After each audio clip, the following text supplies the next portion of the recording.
Good afternoon, everybody. Thank you so much for coming. This is Monika. I have Shoba and Zac. No introduction needed. Both authors. Someone writes about the funny things in the world, or makes things funny, and the other one writes about all the sensible things and everything nostalgic. So, like any other session, I had a lovely introduction and really beautiful introduction that I had written, but then I'm going to scrap that and I'm going to tell you that a anecdote about both of them, how I met them. That was on food. Now I feel like with this session, I feel like it's a whole life has come like a full circle sort of thing. So yeah, food and culture at 1 in the noon, quite a challenge to concentrate on the discussion because of the lunch. But yeah, we will try to make it interesting for that. Starting with Shoba, her book, Food and Faith. It travels across the country. She tries to discover food, how it has embedded in our faith and the religion that we follow, or in the cultural part of it. Shoba, just to ask about it, you start your book with Udupi. It's home for us. We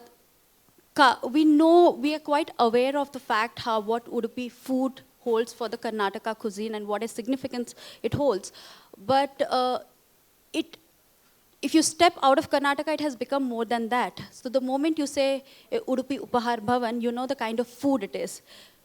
People might not bother to see where it comes from, but they know the kind of food it is. How has the name and the cuisine and the place has evolved over a period of time?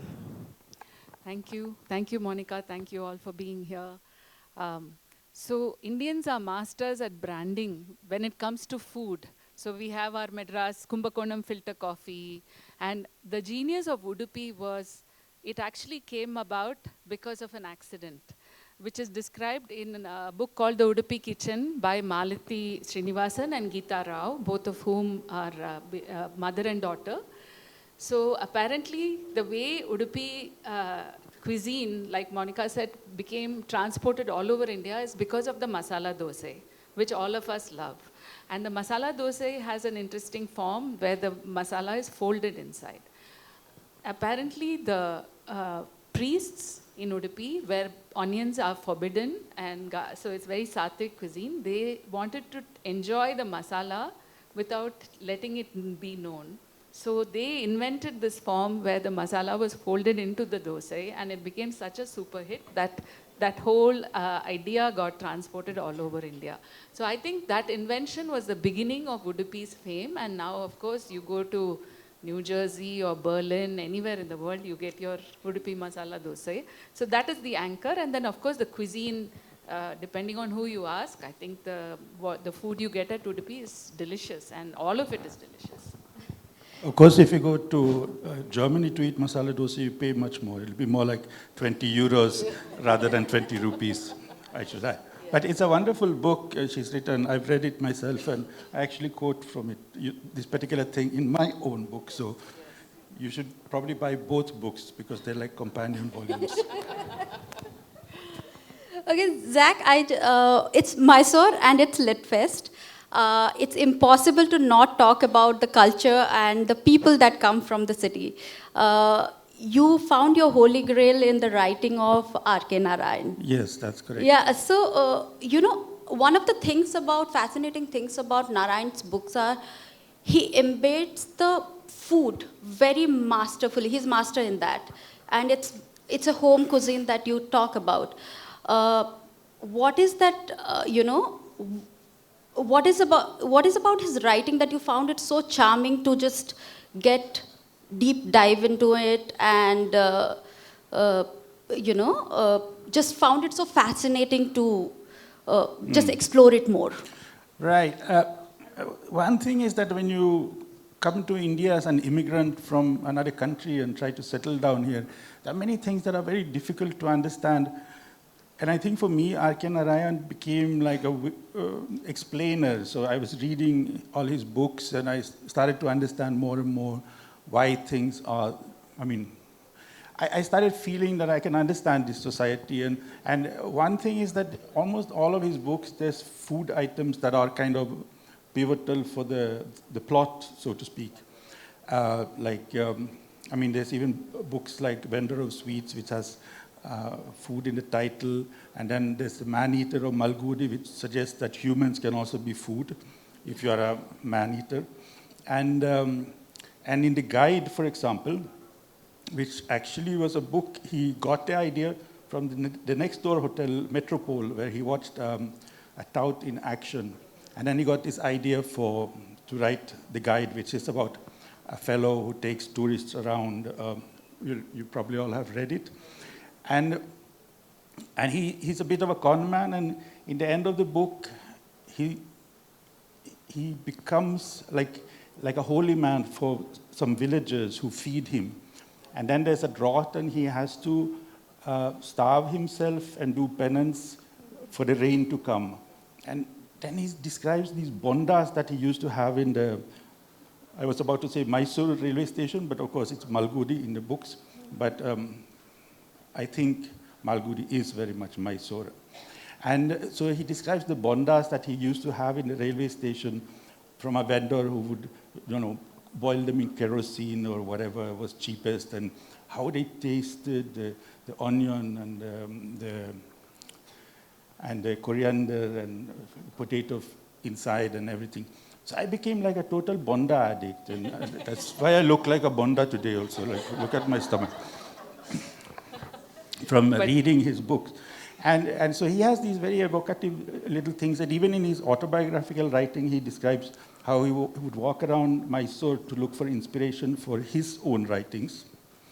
And there would be like the smell of masala dosa cooking somewhere. So he has to stop walking. He goes and has a dosa and a cigarette before he can continue walking. So there's a very sensual thing about the foods, which is like, so for a foreigner, at first it can be a little bit difficult to understand masala dosa because we're used to crepes that are sweet or, that kind of things. Whereas dosa is an altogether different thing. But once you start falling in love with Indian food, it becomes like a chain reaction.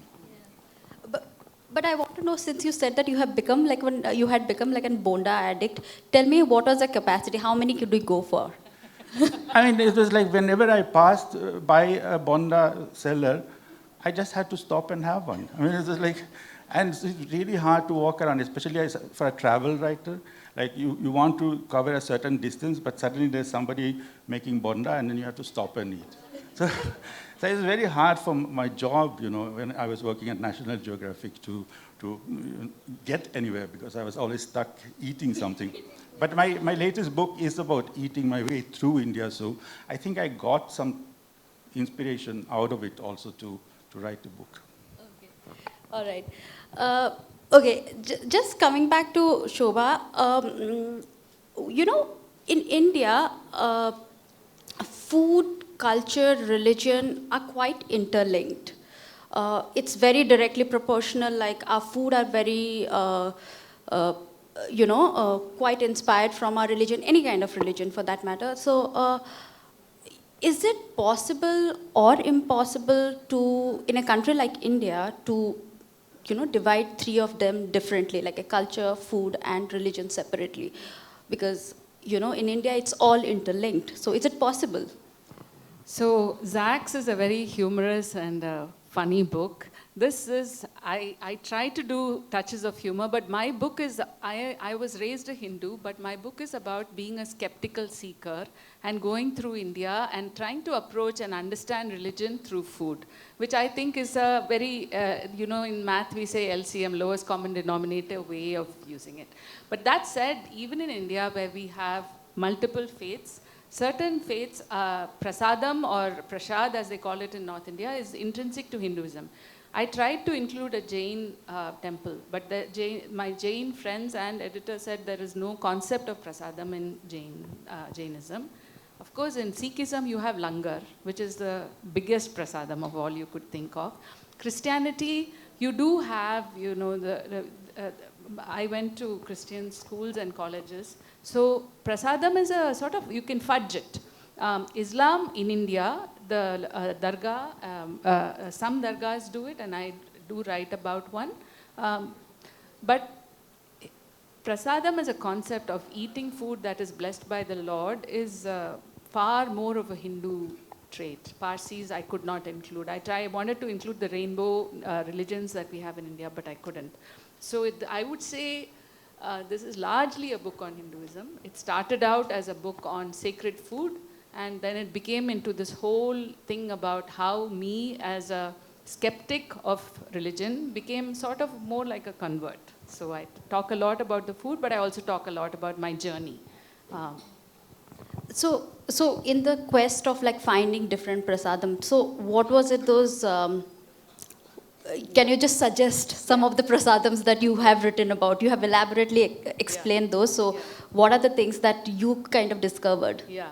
So one of the things that's fantastic about temple food is that it is all based on indigenous Indian vegetables. So what we call Shraddh food, which is food that's made for the ancestors. And Karnataka, we are in Mysore, Dharmasthala, Udupi, Subramanya, each has a particular, very, very simple rasa maybe. I decided with my editor not to include the so-called, what we call the rock star temple. So Tirupati Laddu is very famous as a prasadam, but I decided it had enough coverage, so we didn't use it.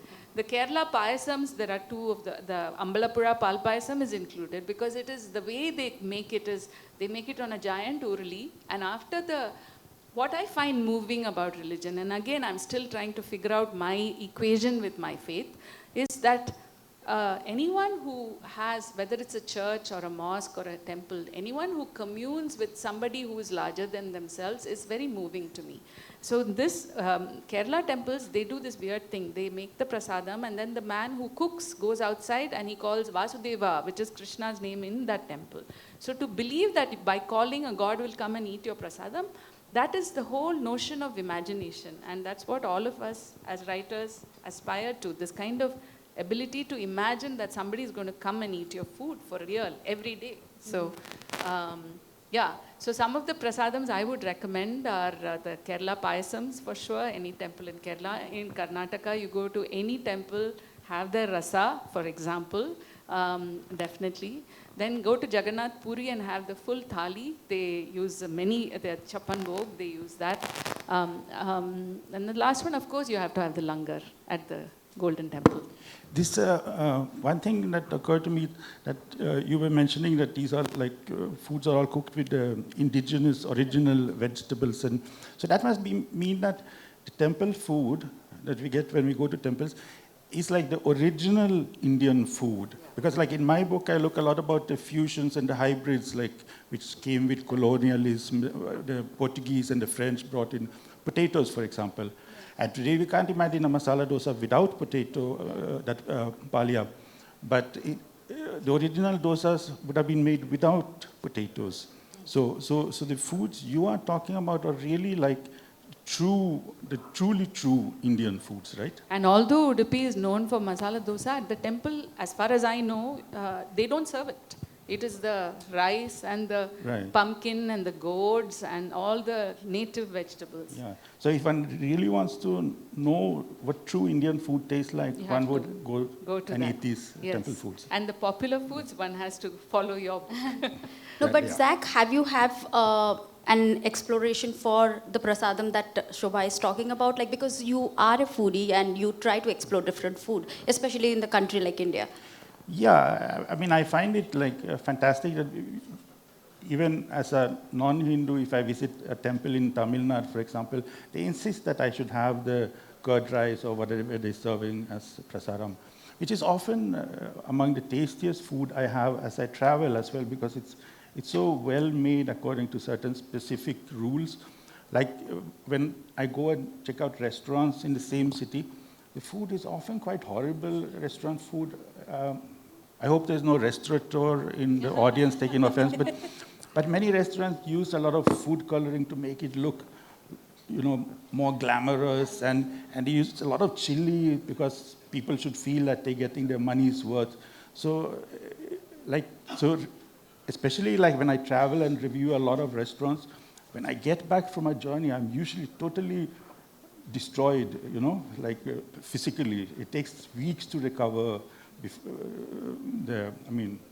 You would think that restaurant reviewing is really like a glamorous job, but it's probably the most dangerous job after being war correspondent in Syria.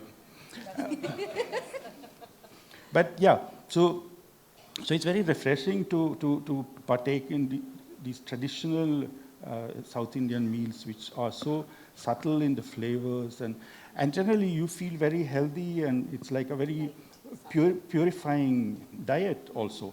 So, which makes sense because it's food for the gods and food for the devotees. Sacred and street. So, but I love the street food too.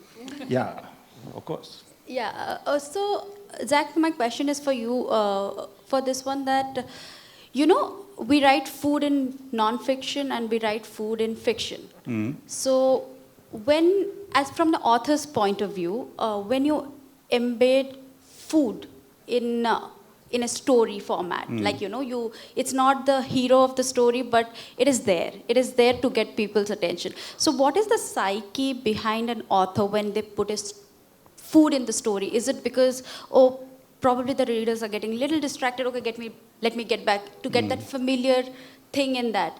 Like, for example, in the Waiting for Mahatma, for Narayan's book. Right. So the protagonist is like craving for a hot South Indian meal. Exactly. It is, The protagonist travels to Delhi, following, he falls in love with somebody and follows her to Delhi. Yeah. And there you only get chapati and curry. And he hates it. He's just constantly fixated on how to get rice and sambar. And R.K. Narayan also talks about it in his autobiographical writing in My Dateless Diary, which is about when he was in America. So he spent a long time, I think, in San Francisco when he was writing the guide. And he found it very hard to adjust there because the concept of vegetarian food wasn't, this was like in the 1950s. Like today, of course, Californian cuisine has a lot of, has become very healthy, but in those days you could only have steaks. And when he went to restaurants, he could only order, rice and curry, rice and yogurt, and make his own curd rice. And people were wondering, how is this fellow even alive, who doesn't eat steaks? Because that was what Americans ate all the time. And so like in my latest novel, for example, Tropical Detective, where the hero, he's a detective from Karnataka, from Bangalore, but he has a case that takes him to Europe. And there he realizes that, well, first of all, everything is quite expensive compared to, Bangalore street food. And he has this massive craving for masala dosa. So he goes around looking for masala dosa, and when I was writing that, I was wondering whether masala dosa actually even will be available in Europe. So I had to kind of do some research. And I found that some restaurants actually serve it, but it's very complicated because of the temperature, because the fermentation will not happen properly. So while here in South India, you ferment the batter overnight, there it takes like some 30, 40 hours to ferment the batter. So masala dosa becomes very expensive when you have it in a restaurant. So my detective protagonist, he stands outside a restaurant and reads the menu card, and he sees like vada sambar and masala dosa, but it's all like 2,000 rupees per plate. And he's like calculating, should I have it or should I not? And that's when he realizes that Europe is a very hostile place. Whenever we travel Europe, that's all of us. Yeah, but for him it becomes like an important turning point because he realizes, I think at that point, that he cannot stay in Europe. He has to go back to Bangalore in the end. For the dosa. I mean, he can't afford to pay $2,000 every day for a, dosa. So that's what I'm coming to. It's like, is it to bring out that familiarity for the readers, in the sense that when you're talking about that part, like, I mean, if you're talking about a special cuisine, it just brings back that reader's attention to that familiar part that, oh, if you're talking about a North Indian meal, then probably you know what it kind of gives you a visual about the place that food is coming from. Probably a North Indian kitchen, a South Indian meal is coming from a South Indian kitchen. So is it also what runs in the author to get the reader's attention? Because fiction can be sometimes fluctuating for the, for the readers. They can just zone out once in a while. Well, food is actually, it's a bit like a secret code that you use in the books. So if you just drop names of particular foods, you'll immediately know like what kind of character it is. If you've read the James Bond novels by Ian Fleming, you know that James Bond basically lives on caviar and champagne. Yeah.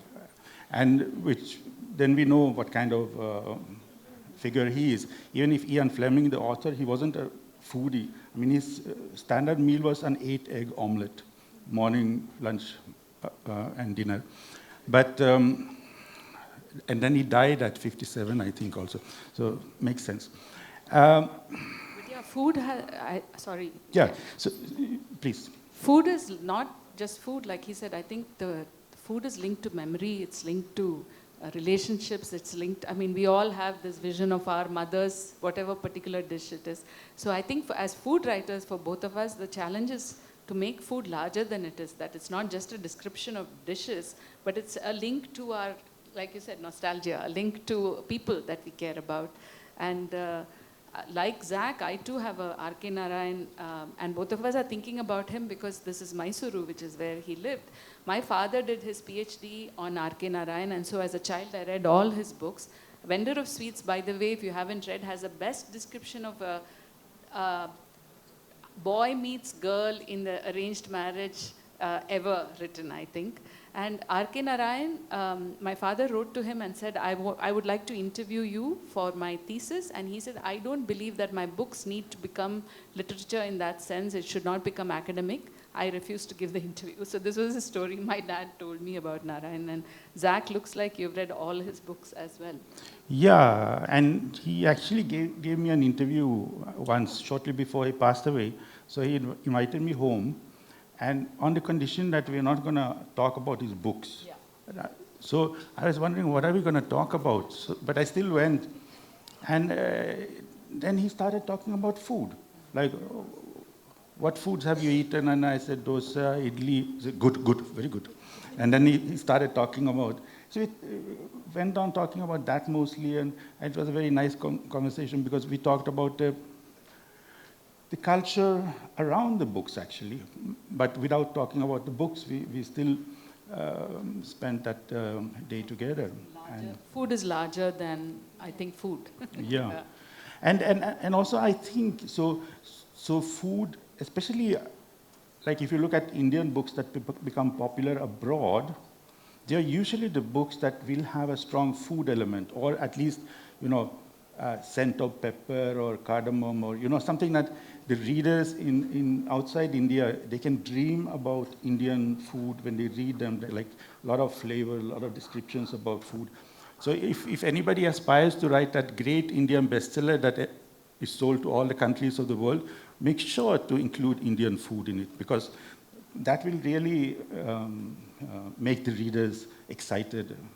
And my foray into writing itself was through food, because as a college student in America, the New York Times announced a contest and said, write 150 words about food. And if our restaurant critic, who at that time was Ruth Reichel, if she selects your essay, you will get $1,000 as food coupons to eat in restaurants in New York. So writing 150 words on food is very difficult. You can write 800 words, as I do nowadays.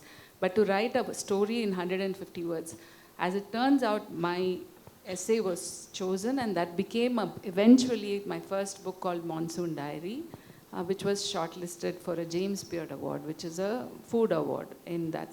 So food as a storytelling element and as a as a vehicle to win a contest is also an option.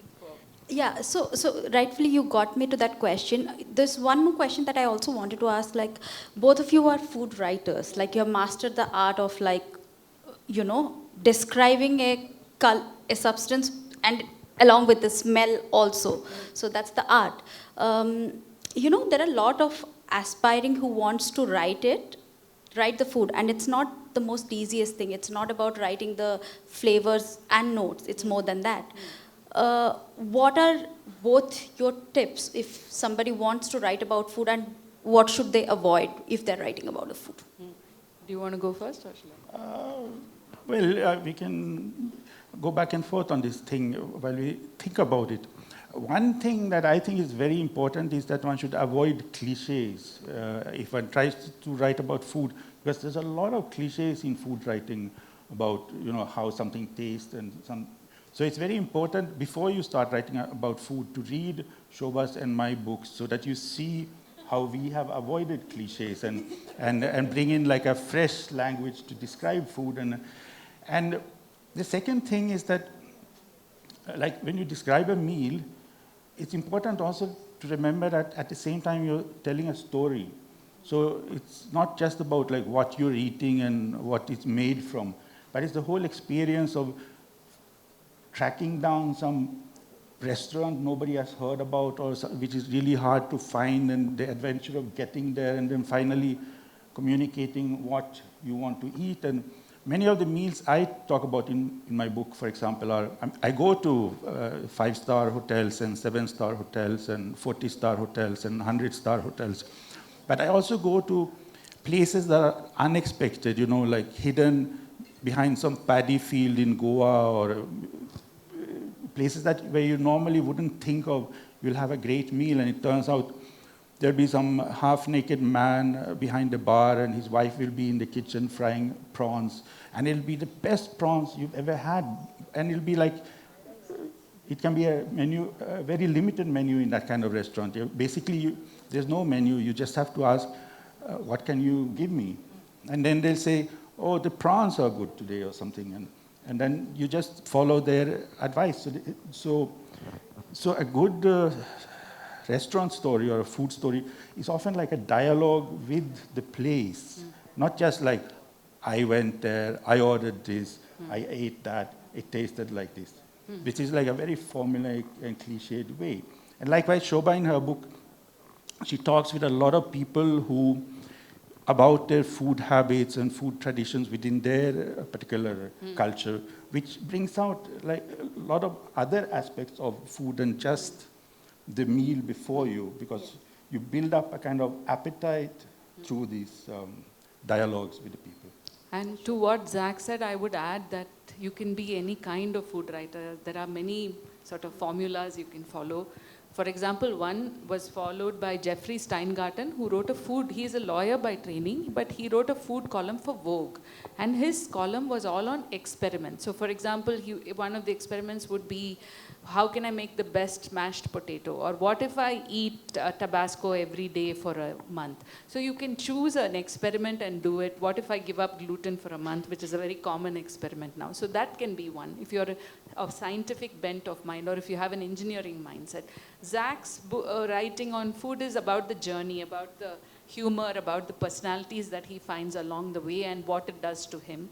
My writing is a little bit of a very good word she used, nostalgia, myth and history, and also conflict, internal conflict with respect to the food. So you have that. And then, of course, a lot of food writers are very good at ingredient-based. They'll take a clove or a nutmeg. Amitav Ghosh writes about the nutmeg and makes it larger than the nutmeg. And a lot of chefs write their journey. Andre Bourdain, yeah.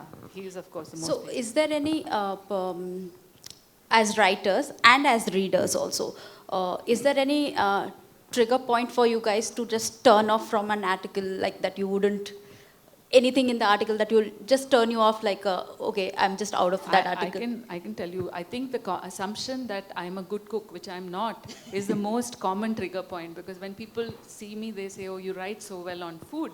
I'd love to have food at your house. And I have to resist saying, no, I'm a terrible cook. Writing about food and being a good cook are two different skills.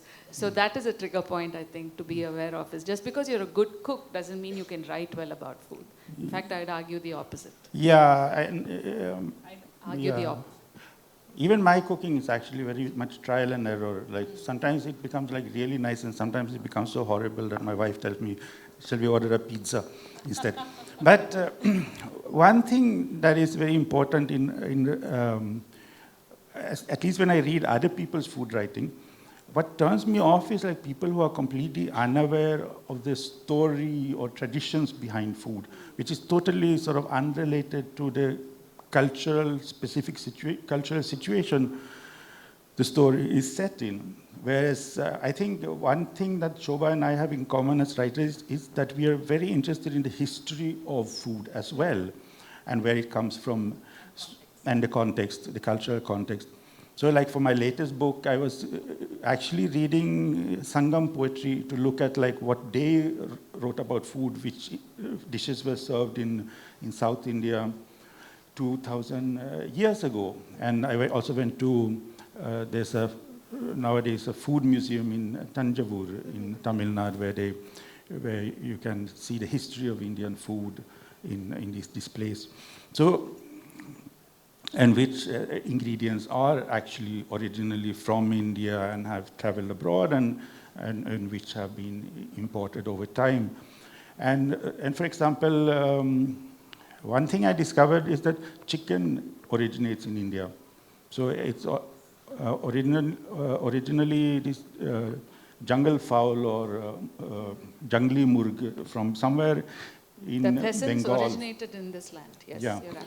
And then the Harappans, of course, had chickens in present-day Punjab, but they were more of a kind of a mythical creature which was used for divination rather than just eating.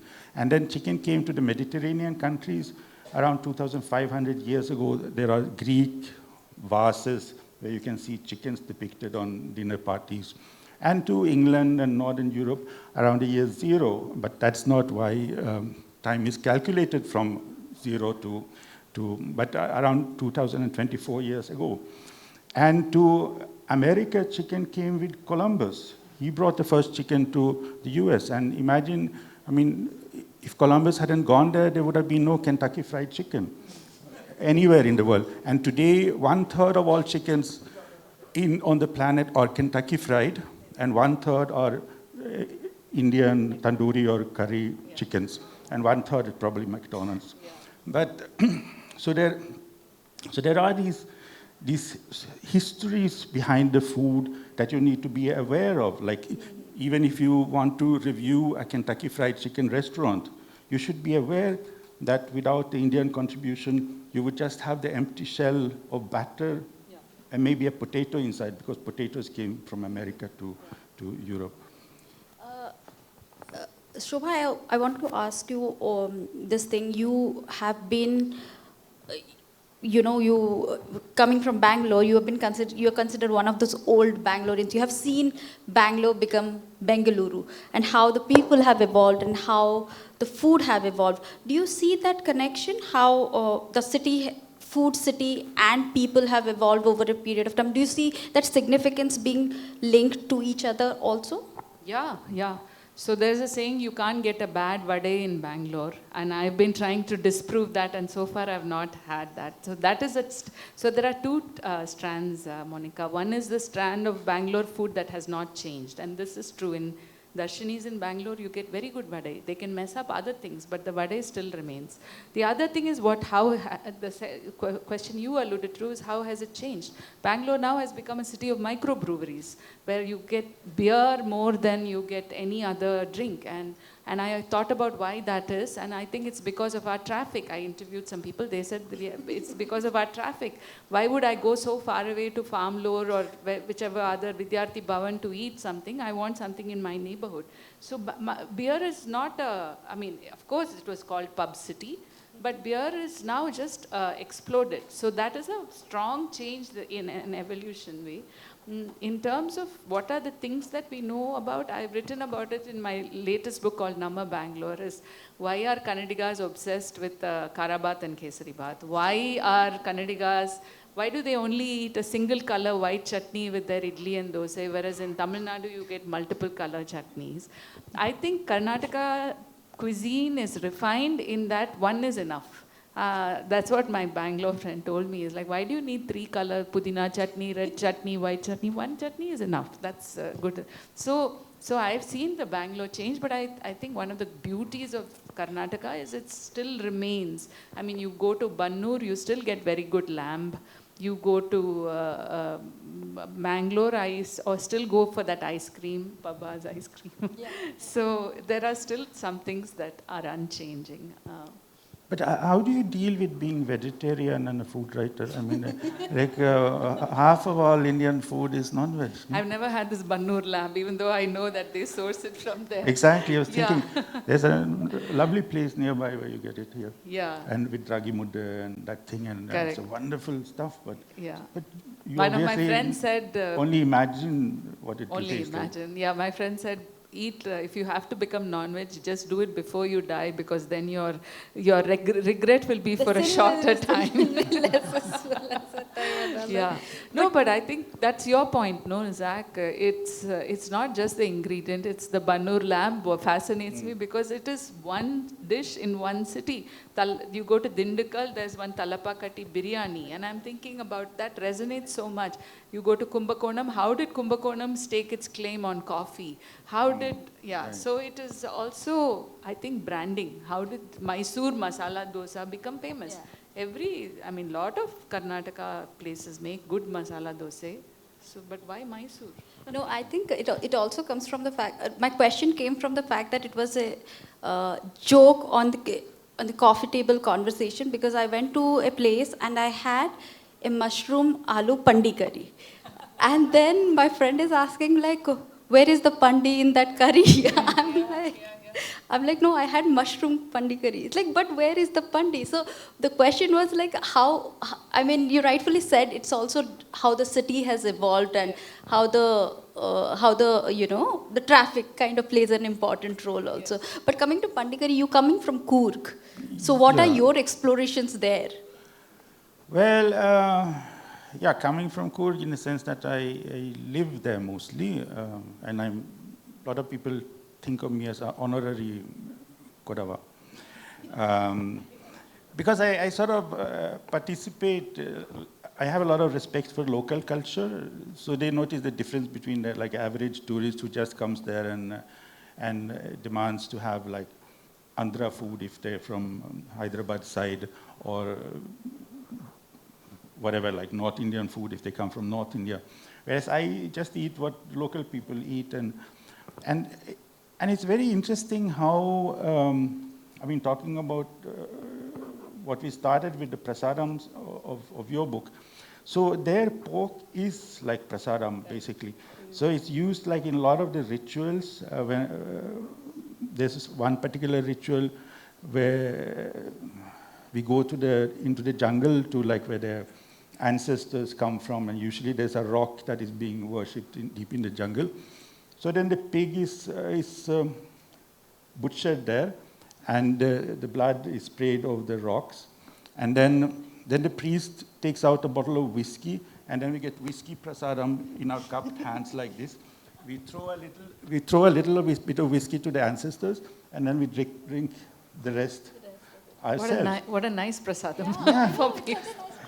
Yeah, exactly. And then once the ancestors have had enough whiskey and the pig blood, then we grill the pig and open more whiskey bottles. And it goes on through the night. And this is... Ancestors are getting greedier, by the way. That's the opening bottles just mean the same, I guess. But so to me, this was like one of the most beautiful religious experiences I've ever had, because it's only family around, and the nearby villagers are invited, and then I happen to be invited because I'm very close to the people.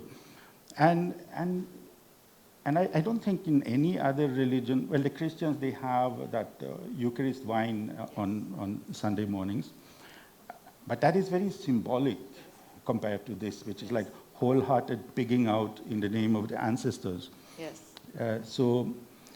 So I've learned a lot about food and what it means in culture by spending time in Korea, actually, because it's still so rooted and so traditional compared to big cities and even like big temples, there's a bit of a industrial scale cooking going on, whereas this is like very hands-on cooking of the pig. Yeah.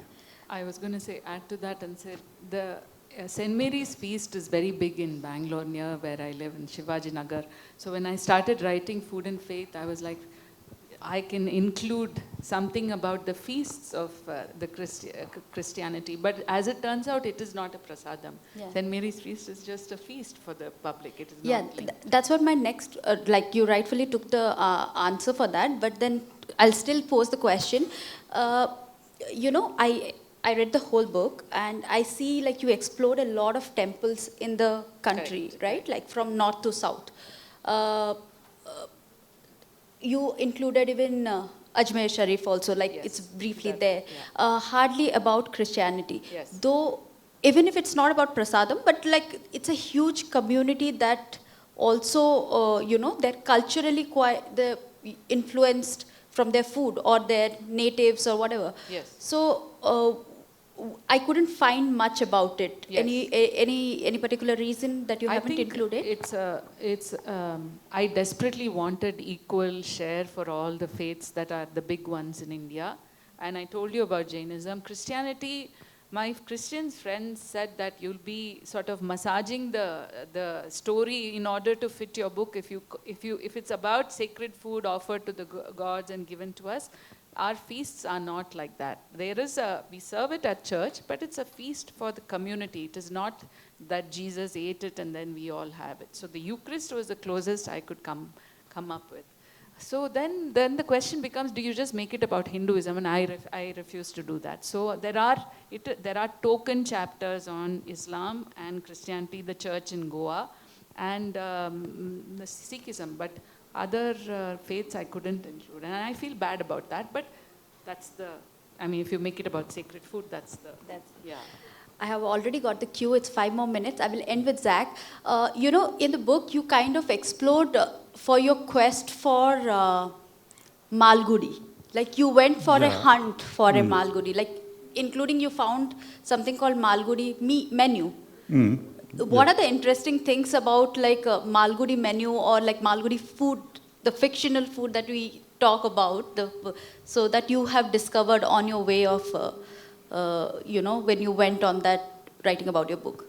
Yeah. So in my latest book, Digesting India, there's a full chapter devoted to figuring out the whole issue of whether Malgudi is a real place or not, whether it's like what are the different candidates for the role. And there's some people say that it's actually based on Bangalore, Malleshwaram and Basamangudi, which if you put it together becomes Malgudi. Remove part of the words and you'll have it. And then there's, of course, Mysore, then there's Agumbe and the Malnad region, which was often used in the film versions and the TV series versions of R.K. Narayan stories and books. So I looked through all these things, and then there's a lot of these pretenders, like in Bangalore, you have a Malgudi restaurant, for example. So, of course, I have to go there and see, and it's kind of, it's built to look like an old, traditional South Indian bungalow. Where is the restaurant, by the way? Like, if anybody's from the city, we can... It's towards Whitefield, on that side, in the tech area. So I found that there were a lot of these techies sitting there drinking beer and eating non-veg. So I felt like this is not really R.K. Narayan's Malgudi, even if R.K. Lakshman's drawings were on the walls and all. So that's one thing I look at. But on the other hand, there is an idea that Malgudi is actually a universal place. Like basically all of South India could be Malgudi on some level, because the food culture is so similar. If you go to Tamil Nadu or Karnataka or parts of Andhra Pradesh, you'll find many of the same dishes. They'll be made a little bit differently, like the dosa in Karnataka is a bit different from the dosa in Tamil Nadu. In the Andhra dosa, they even mix the spices into the batter, so the batter is very spicy, but that's of course an Andhra thing. So on some level, like everything south of the Vindhya mountain range is Malgudi And I think that's the clever thing about the books. It's about a small, small place which is not geographically pinpointed by R.K. Narayan, though I help him now posthumously to pinpoint it in my book. And this small place becomes like a symbol for almost every place in India, like the genuine traditional version of India, the stories he tells, or stories that could happen in any small town in South India. So that's, I think, the genius with Malgudi. And Malgudi food then is, per definition, South Indian food. So that's all for now.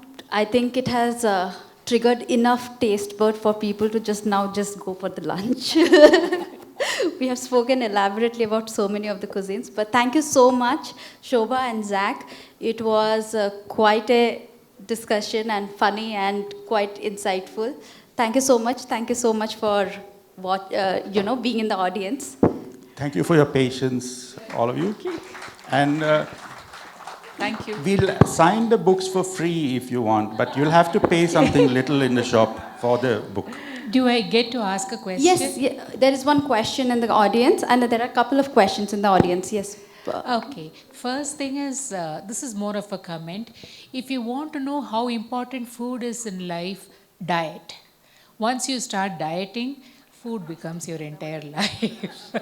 Do you agree? You must have, you realize that when you try to diet, how important food is in your everyday life. The next question. I think I'll diet after I die. That's a good idea too. The other question I have, question I have is for Shoba. See, in India itself, rice is very, very important, especially in South India.